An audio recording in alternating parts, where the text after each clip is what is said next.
एक छोटे से गांव जिसका नाम शांतिपुर था में कमल नाम का एक गरीब युवक अपनी वृद्ध माँ के साथ रहता था। उनके पास कोई जमीन नहीं थी। कमल जंगल से लकड़ियां काट कर बेचता था और उसी से अपना और अपनी माँ का पेट पालता था। बेटा जल्दी उठ जा, सूरज निकल आया है। जंगल जाने में देर करेगा तो शाम तक लकड़ी काट कर लौटना मुश्किल हो जाएगा।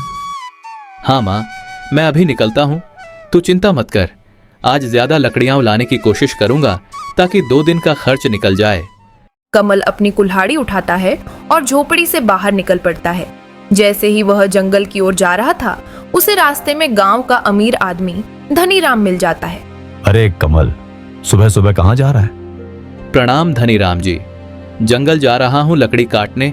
माँ के लिए खाने का इंतजाम करना है ना, बस वही करने निकल पड़ा।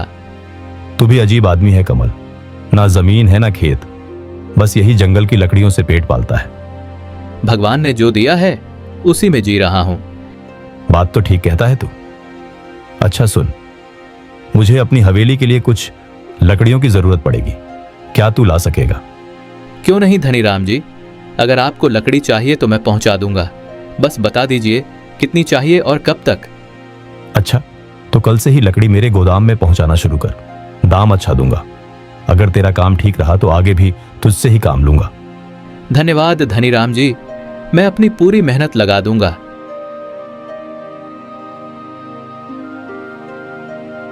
कमल जंगल में पहुंचता है।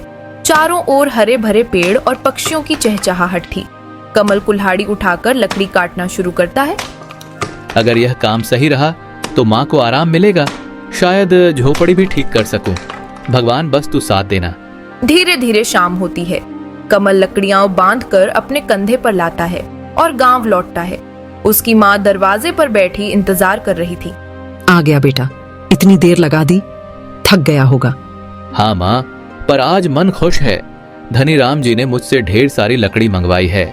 अगर काम सही हुआ तो आने वाले दिन बदल सकते हैं। भगवान तेरा भला करे बेटा, तेरी मेहनत रंग लाएगी। माँ बचे हुए राशन से खाना बनाती है, फिर दोनों खाना खाते हैं।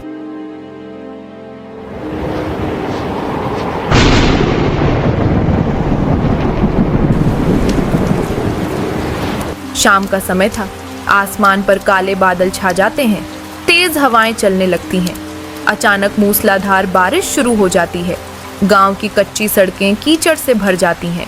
झोपड़ी के अंदर कमल की वृद्ध माँ खाट पर लेटी थी। बारिश में चल रही ठंडी हवा से माँ को तेज बुखार हो गया था। अरे माँ, ये क्या हो गया? तेरा शरीर तो तपा हुआ है। तू बिल्कुल चिंता मत कर, मैं अभी तेरे लिए दवा लेकर आता हूँ।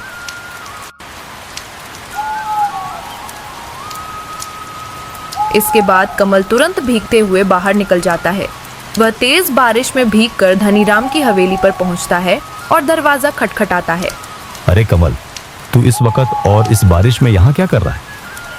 धनीराम जी, मेरी माँ को तेज बुखार हो गया है। हालत बहुत खराब है। घर में ना दवा है ना राशन।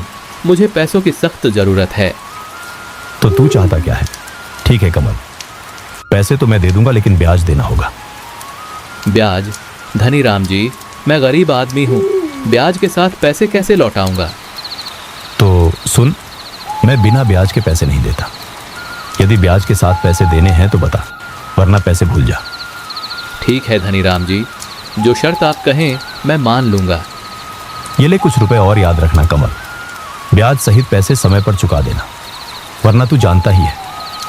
धन्यवाद धनीराम जी, मैं मेहनत करके एक एक पैसा चुका दूंगा। कमल बारिश में फिर से भीगता हुआ वैद्य जी की झोपड़ी की ओर दौड़ता है। वैद्य जी एक दिया लेकर दरवाजा खोलते हैं। अरे कमल, इस तूफानी बारिश में यहाँ क्या कर रहा है? सब ठीक तो है? वैद्य जी, मेरी माँ को तेज बुखार हो गया है, कृपा करके कुछ दवा दे दीजिए।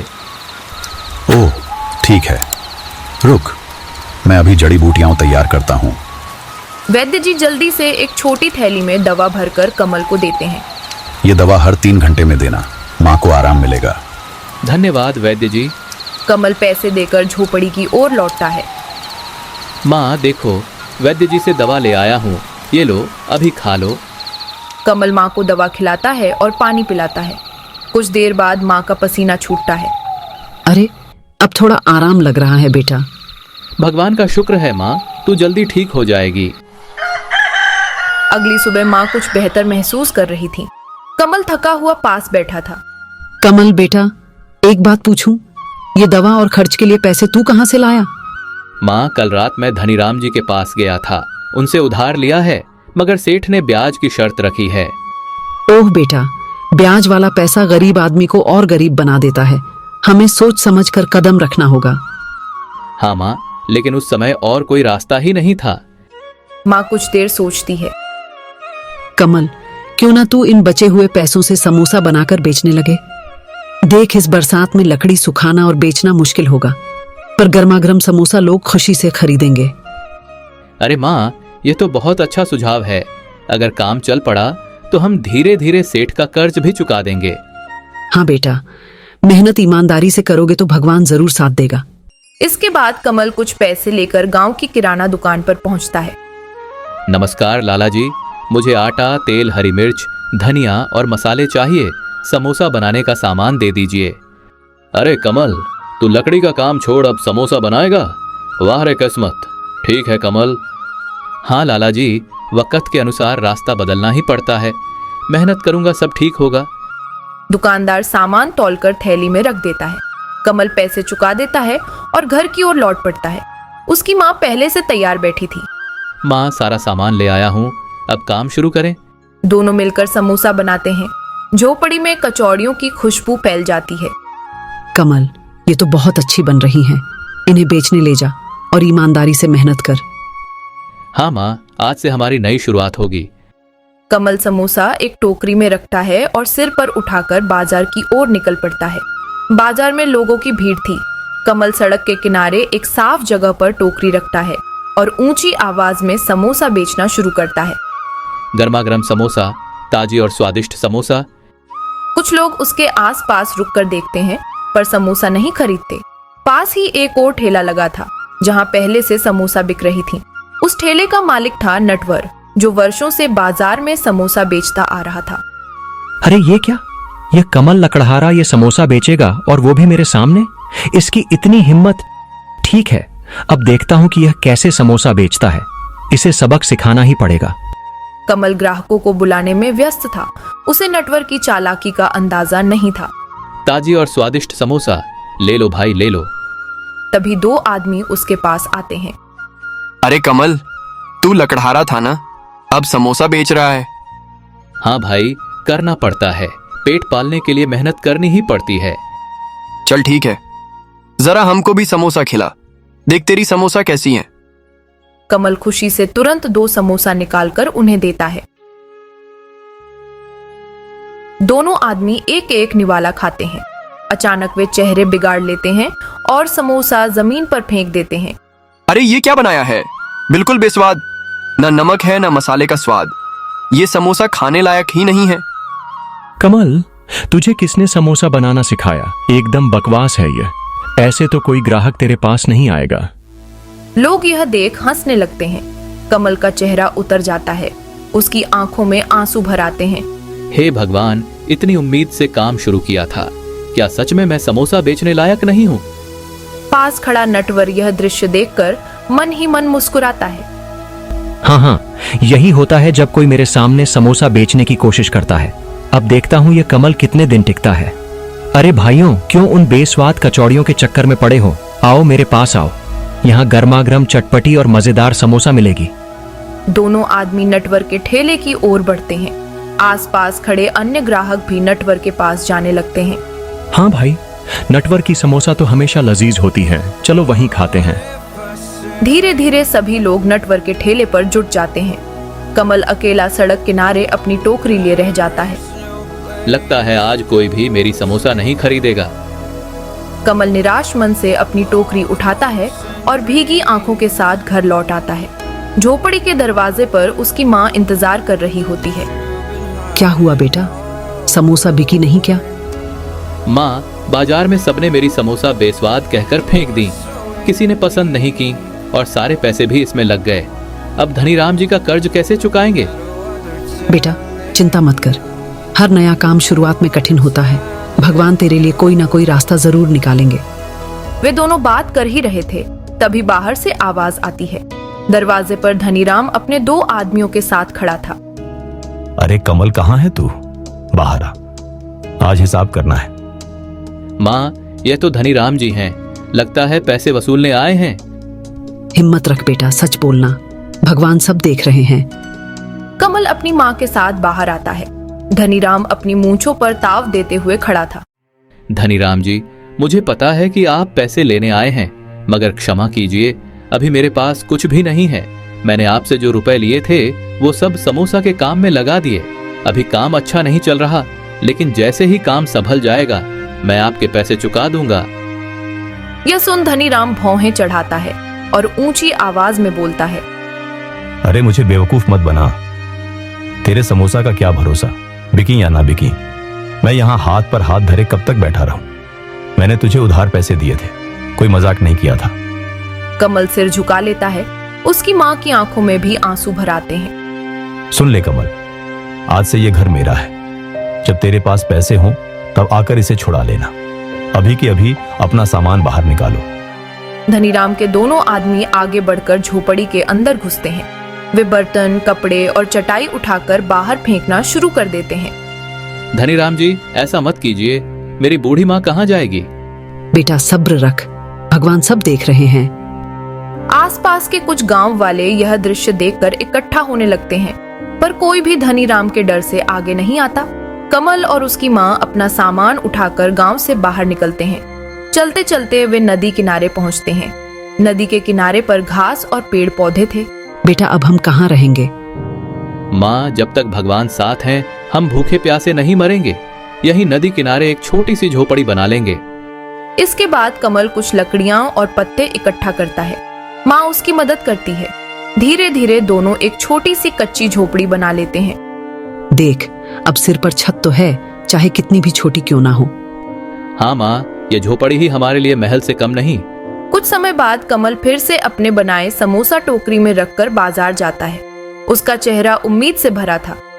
शायद आज कोई मेरी समोसा खरीदे, शायद आज सब कुछ बदल जाए। वह सड़क किनारे बैठ जाता है और आवाज लगाता है। गर्मा गर्म समोसा, घर की बनी समोसा, लो भाई लो। उसी समय एक बूढ़ा कमजोर आदमी लाठी टेकते हुए नटवर के ठेले के पास पहुंचता है। उसका चेहरा भूख से मुरझाया हुआ था। बेटा, सुबह से कुछ नहीं खाया, जरा कुछ खाने को दे दो, पेट में कुछ सहारा हो जाए। नटवर बूढ़े की ओर देखता है, फिर गुस्से में चिल्लाता है। अरे तुझे दिख नहीं रहा यहाँ कितनी भीड़ लगी है? जाओ आगे बढ़ो, ना जाने कहां कहां से चले आते हैं। उसी समय कमल दूर से यह दृश्य देख रहा होता है। उसकी आंखों में करुणा भर आती है। बूढ़ा आदमी धीरे धीरे लाठी टेकते हुए कमल के पास आता है। बेटा, बहुत भूख लगी है, अगर कुछ खाने को हो तो दे दो। ठीक है बाबा, वैसे भी मेरी समोसा कोई नहीं खा रहा, आप ही खा लीजिए।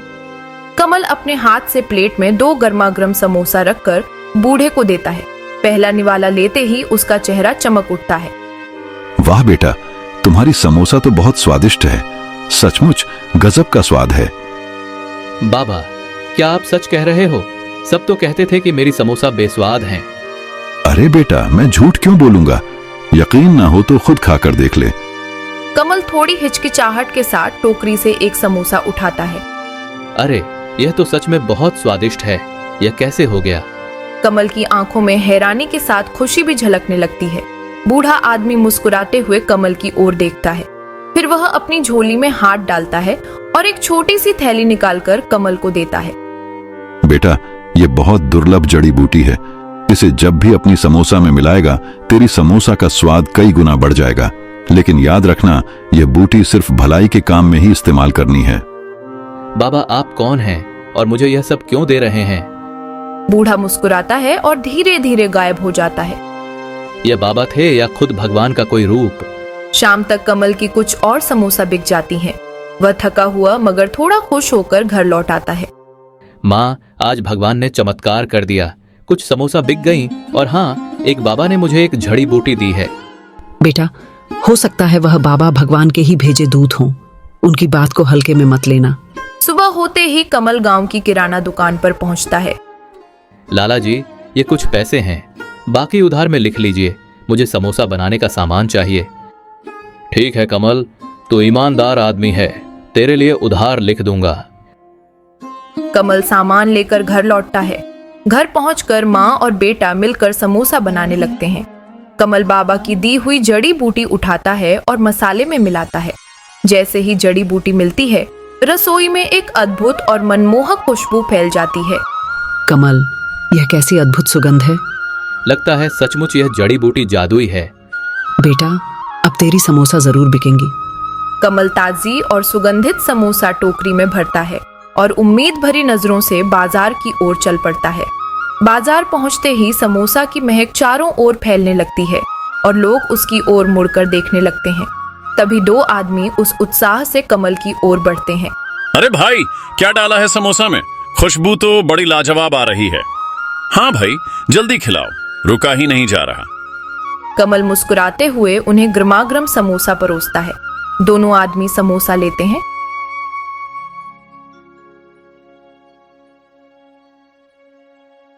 वाह भाई, कमाल कर दिया। तुम्हारी समोसा में तो बिल्कुल अलग ही स्वाद है, ऐसा तो हमने कहीं नहीं खाया। सही कहा, ये समोसा तो जैसे मुंह में घुल रही है। भाई, हमें और पैक कर दो।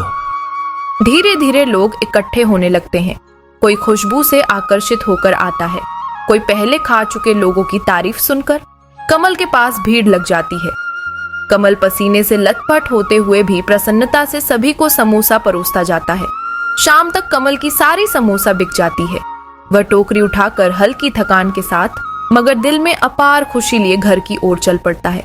माँ, आज तो चमत्कार हो गया, मेरी सारी समोसा बिक गईं। लोग बार बार तारीफ कर रहे थे। देखा बेटा, भगवान मेहनती और नेक दिल का साथ कभी नहीं छोड़ते।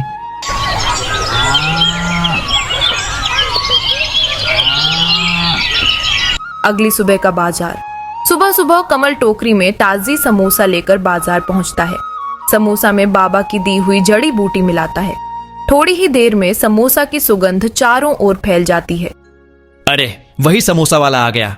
चलो जल्दी जल्दी ले लें, वरना खत्म हो जाएंगी। कुछ ही देर में कमल की दुकान पर भीड़ लग जाती है। उधर नटवर अपने ठेले पर गुस्से से देख रहा था। उसके ठेले पर एक भी ग्राहक नहीं था। यह लकड़हारा कहां से समोसा वाला बन गया और ऊपर से सब लोग इसके ठेले पर टूट पड़ते हैं। मुझे तो एक एक ग्राहक के लिए आवाज लगानी पड़ रही है। आखिर चक्कर क्या है, क्योंकि इसमें ऐसा कोई हुनर नहीं है। वह गुस्से में मुट्ठियां भींच लेता है।